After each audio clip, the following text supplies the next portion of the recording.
गीत बा आई जे ढोलक के सम्राट बानी राजन भैया ट्रेबल में दे दिया। ठंडा में हमने के जनता नहीं का चाहत है, ठंडा में साफ सरकार के हमने ऊपर ध्यान रही कि जितना भोजपुरी के स्टेज प्रोग्राम करने वाले कलाकार हैं सबने के कम से कम 1 लाख रुपया भर ठंडा मिली।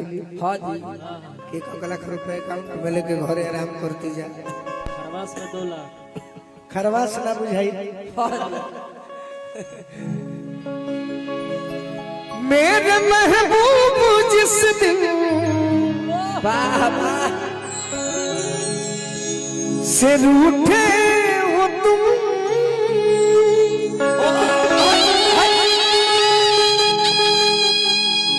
बेमजा हो के ये जिंदगी रह गई। कुछ तो बदलाओ रुखी का सबब, कुछ तो बदलाओ रुखी का सबब।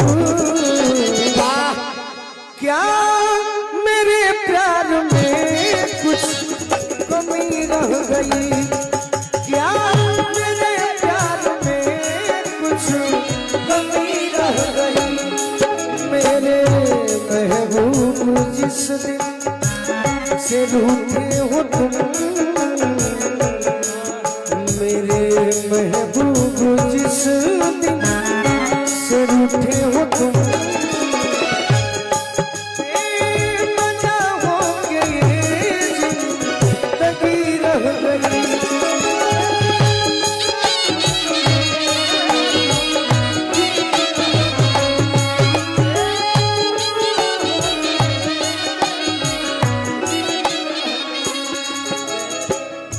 मेरा प्यार वो है कि, मेरा प्यार वो है कि मर कर भी तुमको जुदा अपनी बाहों से होने न देगा। मिली मुझको जन्नत तो जन्नत के बदले खुदा से मेरी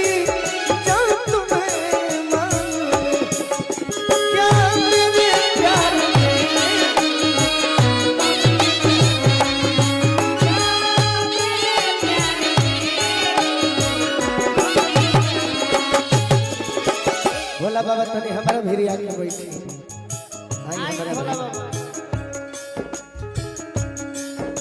देखिए हमने के तो भैया भोजपुरी गावे के आदत बा कम चाहे निमन और निमन चाहे बाबू,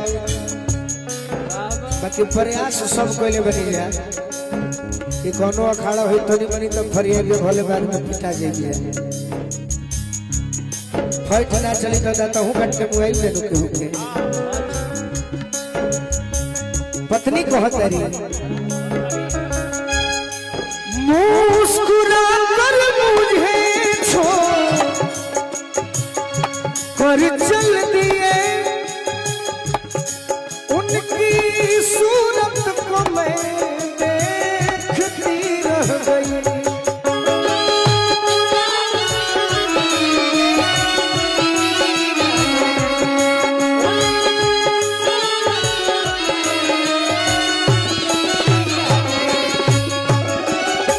मुस्कुरा कर मुझे छोड़कर चल दिए, उनकी सूरत को मैं देखती रह गई। अफसोस बस इतना है कमाए जाता रहे हमारा खाती, बाकी अफसोस होने बा दुख होने बा। चार बतिया भी साजन से कर न सकी, चार बतिया भी साजन से कर न सकी। आग दिल में लगी रह गई, आग दिल में लगी रह गई।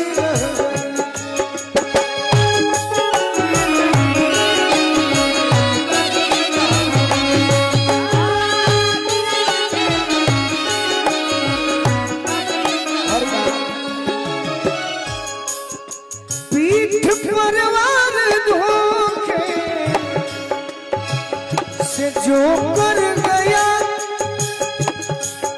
वो मेरा दोस्त था, कोई दुश्मन न था।